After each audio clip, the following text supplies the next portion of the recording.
Hello students, तो आज हम लोग बात कर लेते हैं regarding our second unit of human anatomy and physiology, that is digestive system. Digestive system को हम लोग पाचक तंत्र भी बोलते हैं। ठीक है, तो अगर हम लोग देखते हैं इसमें हमने क्या क्या चीज़ें पढ़नी हैं, तो हमने जो है डाइजेस्टिव सिस्टम के फर्स्टली हमने एनाटॉमी पढ़ना है। ठीक है, कि स्टमक की क्या एनाटॉमी होती है, उसका क्या फंक्शन होता है। अलॉन्ग विद दैट हमारा जो स्मॉल इंटेस्टाइन है, लार्ज इंटेस्टाइन है, उसकी एनाटॉमी एंड फंक्शन पढ़ना है। हमने लेयर्स पढ़नी है कि हमारी जो जीआईटी ट्रैक है, that is gastro interstitial track, तो उसमें जो है कितनी लेयर्स होती हैं। ठीक है, तो उन सब के बारे में हम लोगों को पढ़ना है। एंड लास्टली फिर हम लोग पढ़ेंगे कि जो है किस तरीके से digestion as well as absorption nutrients का होता है इन GIT tract. Okay, so firstly हम लोग स्टार्टअप करते हैं with a small introduction part. Digestion की अगर हम लोग बात करते हैं, हम ये जानते हैं जो कि फूड कंटेंट हम लोग खाते हैं वो बहुत ही ज़रूरी है फॉर एनर्जी सोर्स के लिए। ठीक है, सो जो हम फूड कंटेंट खाते हैं वो एक लार्ज मॉलिक्यूल होता है। ठीक, तो ये लार्ज मॉलिक्यूल जो होता है वो हम एज सच हमारी सेल्स तो यूटिलाइज नहीं कर लेती हैं। इन मॉलिक्यूल्स का ब्रेकडाउन होना बहुत ज़रूरी है ताकि वो सेल्स यूटिलाइज कर सकें इन मॉलिक्यूल्स को और फर्दर की प्रोसेस अकर हो। ठीक, तो इसलिए यहाँ पर जो मोस्ट इम्पॉर्टेंट रोल आता है वो हमारे डाइजेस्टिव सिस्टम का आता है। वो क्या करता है, ये जो फूड कंटेंट हम जो कि खाते हैं उसका जो है लार्ज मॉलिक्यूल्स को स्मॉल मॉलिक्यूल्स में ब्रेक डाउन करता है। फर्दर हमारी सेल्स उसको यूटिलाइज करती हैं, यूटिलाइज करके फर्दर हमारी एनर्जी सोर्स का फॉर्मेशन होता है एज एनर्जी सोर्स की तरह। एंड आगे की जो भी मेटाबॉलिक प्रोसेसेस होती हैं वो इसी तरह प्रोसीड होती हैं। सो यही एक छोटा सा स्मॉल इंट्रोडक्शन है रिगार्डिंग डाइजेस्टिव सिस्टम, जो कि बहुत इम्पॉर्टेंट रोल प्ले करता है डाइजेशन में, ब्रेकडाउन में।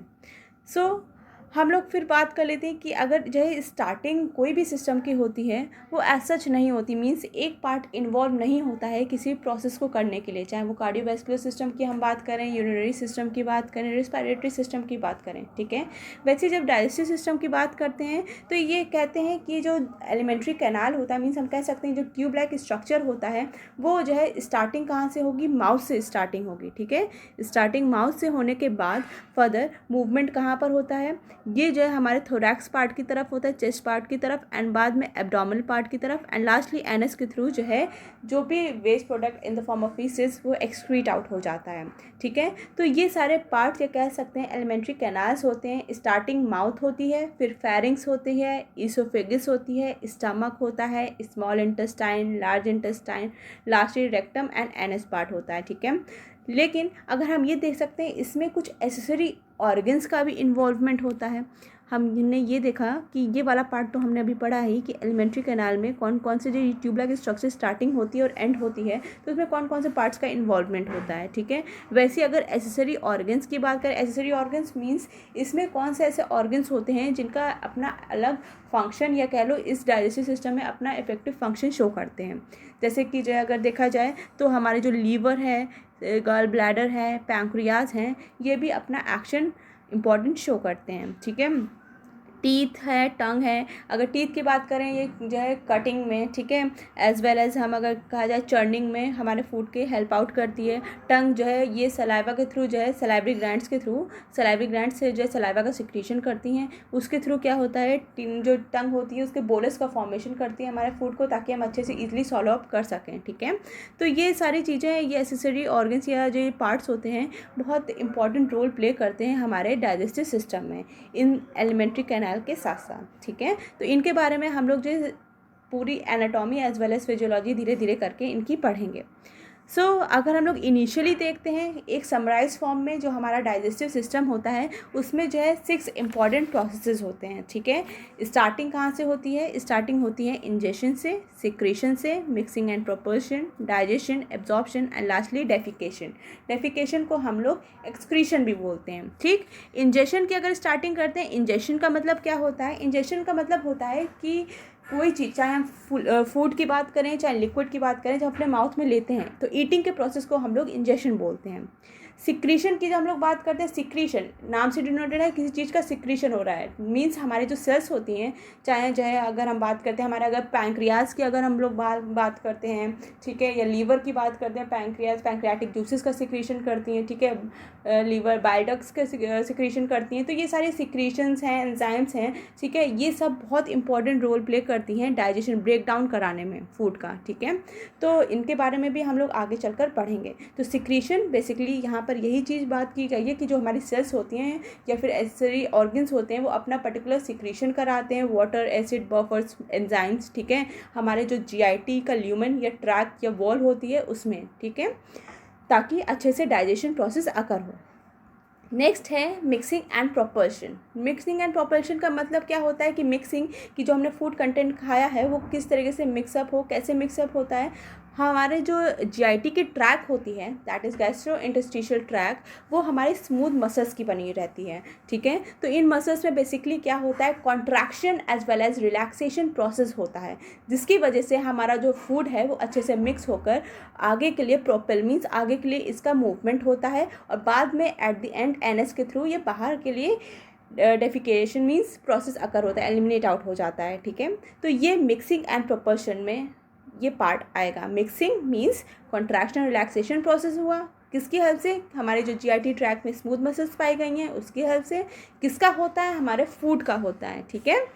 तो ये प्रोसेस हमारे इसमें आएगी। फिर डाइजेशन की अगर हम बात करते हैं बच्चों, डाइजेशन बेसिकली दो पार्ट से अगर होता है। कौन कौन से होता है, दो पार्ट होता है, एक मैकेनिकल डाइजेशन और दूसरा होता है केमिकल डाइजेशन। तो एक एक करके इनको समझ लेते हैं ओरली।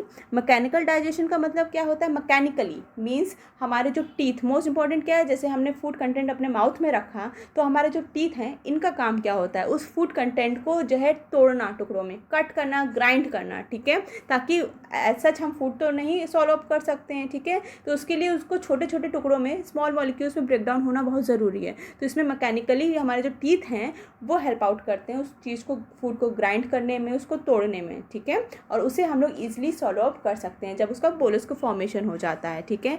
और वही चीज़ अगर जो है हम लोग केमिकली अगर हम बात करते हैं, मीन्स यहाँ केमिकल क्या हो जाएंगे, बेसिकली हमारे एंजाइम्स जो होते हैं, ठीक है। तो हमने जैसे कि अभी बताया कि हमारे जो पैंक्रियाज हैं, लीवर हैं, ठीक है, वो अपना पर्टिकुलर सिक्रीशन कराते हैं। वैसे यहाँ पर कई सारे एंजाइम्स वगैरह होते हैं, ठीक है, जो कि अपना एक्शन शो करते हैं। क्या करते हैं, ये जो लार्ज मॉलिक्यूल्स हैं, चाहे फैट्स, कार्बोहाइड्रेट, प्रोटीन्स, इनको जो इनका स्मॉल स्मॉल ब्रेक डाउन करते हैं, ठीक है, और फर्दर जो है इनका यूटिलाइजेशन होता है। किस में ब्रेक डाउन करना क्यों ज़रूरी है, क्योंकि डाइजेशन के बाद प्रोसेस आता है हमारा एब्जॉर्प्शन का, ठीक है। तो हमारे जो है होता क्या है, इसमें जो भी प्रोडक्ट का ब्रेक डाउन होता है, ठीक है, वो एंटर होता है हमारे ब्लड में, ठीक है, और ये सर्कुलेट आउट होता है। हमारी जो ब्लड सेल्स हैं वो इन कंटेंट को यूटिलाइज करती हैं, ठीक है, कोई भी अदर मेटाबॉलिक प्रोसेस अकर करने के लिए, ठीक है।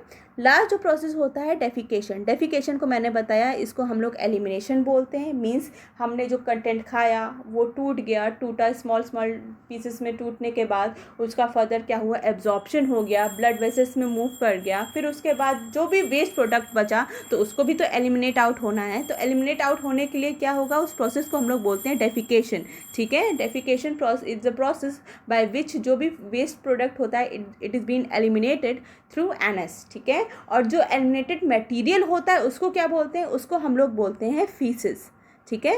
तो ये सारी एक सेमराइज फॉर्म के थ्रू बताया गया है कि ये कुछ प्रोसेसेस होते हैं स्टार्टिंग से लेकर एंड तक, जो कि डाइजेशन में, डाइजेस्टिव सिस्टम में आकर होते हैं, ठीक है। तो हमने जो है ये प्रोसेसेस के रिगार्डिंग बात कर लिया, और हमने जो है ऑर्गन्स देख लिए कि डाइजेस्टिव सिस्टम में जो कंपोनेंट्स होते हैं किन किन का इन्वॉल्वमेंट होता है। तो एलिमेंट्री कैनाल में as well as accessory organs के रिस्पेक्ट में देखा। नेक्स्ट हम लोग बात करेंगे regarding the layer of GIT track, ठीक है।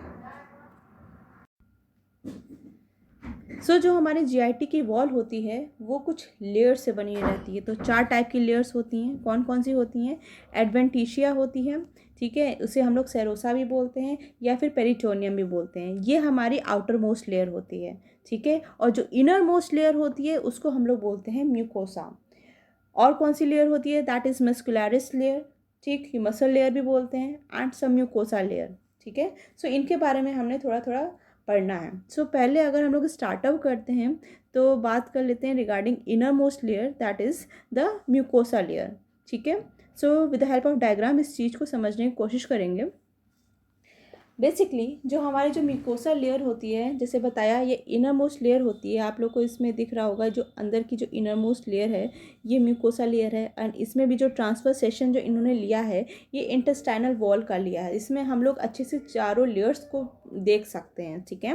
तो ये जो म्यूकोसा लेयर बेसिकली ये 3 पार्ट से 3 लेयर से बनी हुई रहती है। कौन सी होती है? एक होती है एपिथेलियल लेयर, ठीक है, जो कि जो सबसे अंदर वाली लेयर होती है, ठीक है। जो सबसे अंदर की लेयर दिख रही है ये एपिथेलियल लेयर होती है, ठीक है। जो मिडिल लेयर होती है उसको हम लोग बोलते हैं lamina propria. And the last one, ठीक है, जो बाहर की होती है इसमें उसको हम लोग बोलते हैं मस्कुलरिस म्यूकोसा, ठीक है। तो ये जो है 3 लेयर होती हैं वो हमारी किसकी होती हैं? हमारी जो है म्यूकोसा की लेयर होती हैं, ठीक है। तो एक एक करके हम लोग पढ़ते हैं। तो पहले हम लोग जो सबसे अंदर वाली लेयर होती है दैट इज़ एपिथेलियल लेयर, इसके बारे में पढ़ लेते हैं। एपिथेलियल लेयर हमारे जो है डायरेक्टली कांटेक्ट में होती है जीआईटी ट्रैक के, उसके ल्यूमेन से कांटेक्ट में होती हैं, ठीक है। और अगर हम लोग इसमें देखते हैं कि जो एपिथेलियल सेल्स होती हैं, ठीक है, वो डिफरेंट पार्ट्स में अलग अलग होती हैं, जैसे कि और अपना अलग भी फंक्शन परफॉर्म करती हैं। जैसे कि हम लोग जीआईटी ट्रैक का जो पार्ट की अगर हम लोग बात करते हैं, जैसे स्टमक है, स्मॉल इंटेस्टाइन है, लार्ज इंटेस्टाइन है, वहाँ पर जो टाइप की एपिथेलियल सेल्स पाई जाती हैं वो होती हैं सिंपल कॉलमनर एपिथेलियम, ठीक है। और अगर इनके फंक्शन की बात करते हैं, इनका क्या फंक्शन होगा, तो इनका absorption as well as secretion function होता है, सिक्रेटरी फंक्शन होता है, ठीक है। वैसे अगर जीआईटी ट्रैक के और पार्ट्स जैसे कि हमारा माउथ है, फेरिंग्स है, इसोफेगस है, ठीक है, एज वेल एज एनल कनाल की बात करते हैं, वहाँ पर जो टाइप की एपिथेलियल सेल्स पाई जाती हैं वो non keratinized stratified squamous epithelial पाई जाती हैं, ठीक है। ये क्या करेंगी? वहाँ पर इन एपिथेलियल सेल का काम प्रोटेक्शन का होता है, बचाव का होता है। तो डिफरेंट पार्ट्स के जो जीआईटी ट्रैक के पार्ट्स होते हैं वहाँ पर डिफरेंट टाइप की एपिथेलियल सेल्स पाई जाती हैं, उनका अपना अलग एक स्पेसिफिक फंक्शन होता है, ठीक है। तो ये एपिथेलियल सेल्स की बात हो गई। जो नेक्स्ट लेयर होती है वो होती है लैमिना प्रोप्रिया। जैसे कि मैं अगर एक छोटा सा डायग्राम इसमें बनाऊँ, जैसे कि ये हमारे एपिथेलियल लेयर है, ठीक है। एंड ये जो थर्ड लेयर थी वो हमारी जो है थी दैट इज़ मस्कुलरिस म्यूकोसा, ठीक है। उसके जो बीच में जो लेयर होती है मिडिल लेयर, जो कि अभी हम लोग बात कर रहे हैं, दैट इज़ लैमिना प्रोप्रिया की लेयर होती है, ठीक है।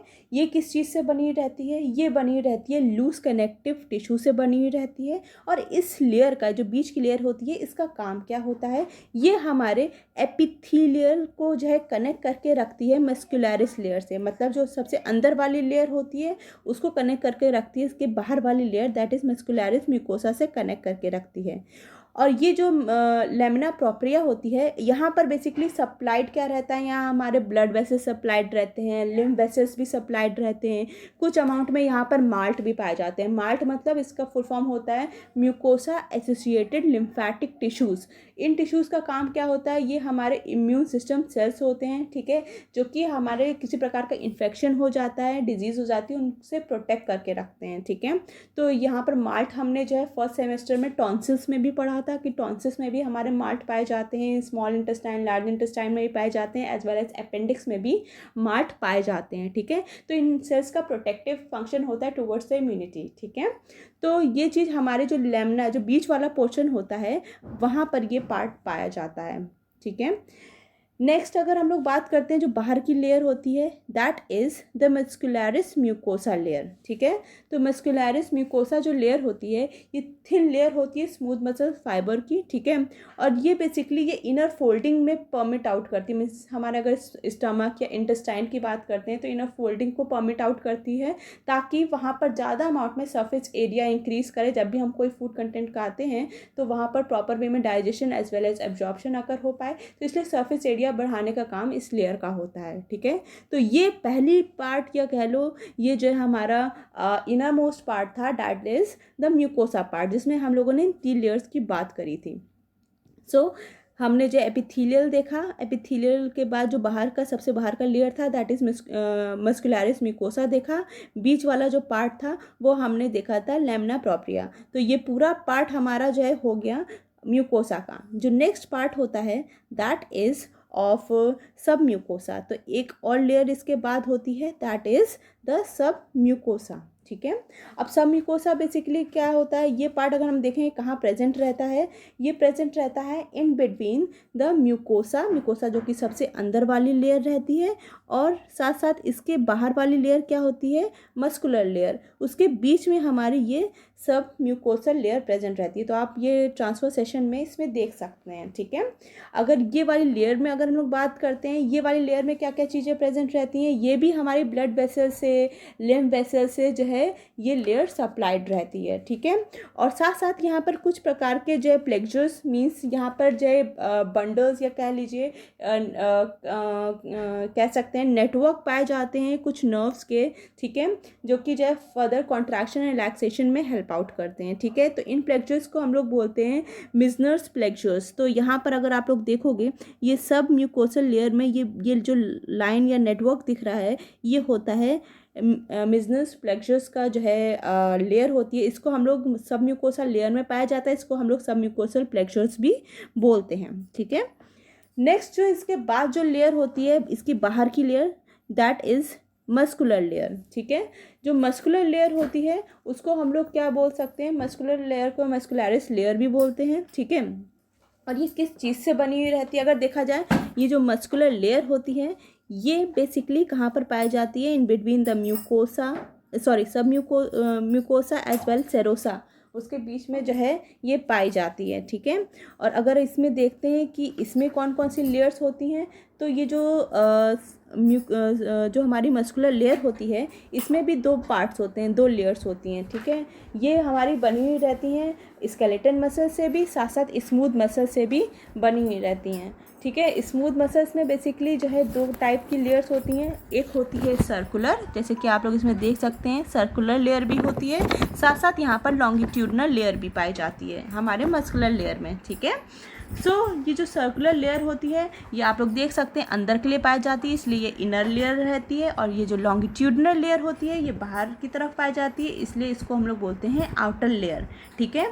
यहाँ पर भी हमारे जो है कुछ प्लेक्सस प्रेजेंट रहते हैं, जैसे कि आप लोग इसमें जैसे कि सब म्यूकोसा में हमने जो है यहाँ पर जो है सब म्यूकोसल प्लेक्सस पढ़ा था, वैसे ही यहाँ पर भी प्लेक्सस प्रेजेंट रहते हैं जिसको हम लोग बोलते हैं मायोएंट्रिक प्लेक्सस। बेसिकली इन प्लेक्सस का अगर हम लोग देखते हैं, अगर ये स्टिमुलेट आउट हो जाते हैं, मीन्स ये जब नर्व्स जो स्टिमुलेट आउट होती हैं तो इनका काम क्या होता है, ये बेसिकली जो है इंटेंसिटी, अगर हम लोग कॉन्ट्रैक्शन की बात करें तो ये कॉन्ट्रैक्शन की जो रिदमिक कॉन्ट्रैक्शन अगर होता है उसकी इंटेंसिटी को बढ़ाने में हेल्प करती है, पेरिस्टाल्टिक मूवमेंट में भी हेल्प आउट करती है, उसको इंक्रीज करती है, ठीक है। या जो जीआईटी ट्रैक्ट के जो सिक्रीशन होते हैं उनको बढ़ाती है, ठीक है। तो ये काम हमारे इन प्लेक्सस का होता है, जो कि हमारे सब म्यूकोसल की तरफ साथ साथ जो है हमारी जो मस्कुलर की लेयर होती है वहाँ पर ये पाए जाते हैं, ठीक है। तो ये तो बात कर लिया हम लोगों ने, जैसे म्यूकोसा वाली जो है लेयर थी, ये फर्दर सब म्यूकोसा वाली लेयर थी, एंड फर्दर ये muscularis that is muscle layer हो गई, एंड लास्टली जो बाहर जो सबसे जो लार्जेस्ट पार्ट की लार्जेस्ट लेयर होती है that is the serosa. Serosa के रिगार्डिंग हम लोग पढ़ेंगे, बट उससे पहले हम लोग ये भी जान लेते हैं कि यहाँ पर नेटवर्क जो पाए जाते हैं, तो जिसकी वजह से नर्व्स जो पाई जाती हैं जिनकी वजह से क्या होता है, यहाँ पर कॉन्ट्रैक्शन एंड रिलैक्सेशन अकर होता है स्मूथ मसल्स में, ठीक है। तो अगर पेरिस्टाल्सिस की अगर हम लोग बात करते हैं, ये क्या होता है, एक प्रकार का रिदमिक कॉन्ट्रैक्शन अकर होता है स्मूथ मसल्स का, जिसको हम लोग पेरिस्टाल्सिस बोलते हैं। और ये किसकी वजह से होता है, means under the influence of what it take place. तो यहाँ पर sympathetic as well as parasympathetic nerves होती हैं, उसके इन्फ्लुएंस में ये पेरिस्टाल्सिस मूवमेंट अकर होता है, ठीक है, जिसकी वजह से एक वेव लाइक मोशन बनता है और फूड आगे के लिए मूव करता है। नेक्स्ट जो अगर हम लोग बात कर लेते हैं दैट इज नाउ, जो सबसे बाहर की लेयर होती है दैट इज सेरोसा, उसके बारे में हम लोग बात कर लेते हैं। सेरोसा को हम लोग जो है एडवेंटिशिया भी बोलते हैं एज वेल एज पेरिटोनियम भी बोलते हैं, ठीक है। अगर हम लोग ये देखते हैं ये बनी हुई किससे रहती है, ये भी लूज कनेक्टिव टिश्यू से ही बनी रहती है, साथ साथ सिंपल स्क्वामस एपिथेलियल से बनी हुई रहती है। सेरोसा में भी हमें दो लेयर्स दिखती हैं, एक होती है पैराइटल लेयर, ठीक है, और दूसरी होती है विसरल लेयर, ठीक। जो पैराइटल लेयर होती है वो जो है हमारी जो एब्डोमिनल वॉल्स होती हैं उसको लाइन अप करती है, अगर हम लोग विसरल की बात करते हैं, विसरल बेसिकली जो है हमारे जो abdominal as well as pelvic cavity होती है, उस ऑर्गन्स होती है उनको कवर अप करती है, ठीक है। तो ये हमारी 2 लेयर्स होती हैं जो कि हमारे जो सेरोसा जो बाहर की लेयर होती है, सबसे बाहर की लेयर वहाँ पर पाई जाती है। ये लेयर में भी हमारा जो है पूरी रिचली सप्लाइड रहती है blood as well as lymph vessels से, ठीक है। और यहाँ पर कुछ अमाउंट में लिम्फ नोड्स भी पाए जाते हैं। अगर हम लोग ये देखते हैं, अगर ये पैराइटल एंड विसरल लेयर है, ठीक है, इसके बीच में जो है फ्लूइड प्रेजेंट रहता है, ठीक है। इस फ्लूइड को हम लोग बोलते हैं सेरस फ्लूइड, ठीक, सेरस फ्लूइड, या फिर हम लोग जो है ये बोल सकते हैं इसको पेरिटोनियल फ्लूइड, ठीक है। इस फ्लूइड का काम क्या होता है, ये इस फ्लूइड का काम ये रहता है कि ये दोनों लेयर्स में आपस में कांटेक्ट ना हो, मींस ये जो है कांटेक्ट को हटाती है, ठीक, आपस में दोनों लेयर कांटेक्ट में ना आए, साथ साथ फ्रिक्शन को भी हटाती है, मींस फ्रिक्शन को रिड्यूस करती है, ठीक है। तो ये जो है काम जो है इस सेरस फ्लूइड का होता है। ये पूरे पार्ट्स जो है हमारे लेयर्स होती हैं डाइजेस्टिव सिस्टम की, जो कि हम लोगों ने आउटर एज वेल एज जो इनर मोस्ट लेयर थी उसके बारे में पढ़ा। नेक्स्ट हम लोग अब बात करेंगे regarding the anatomy of stomach. Till then, thank you.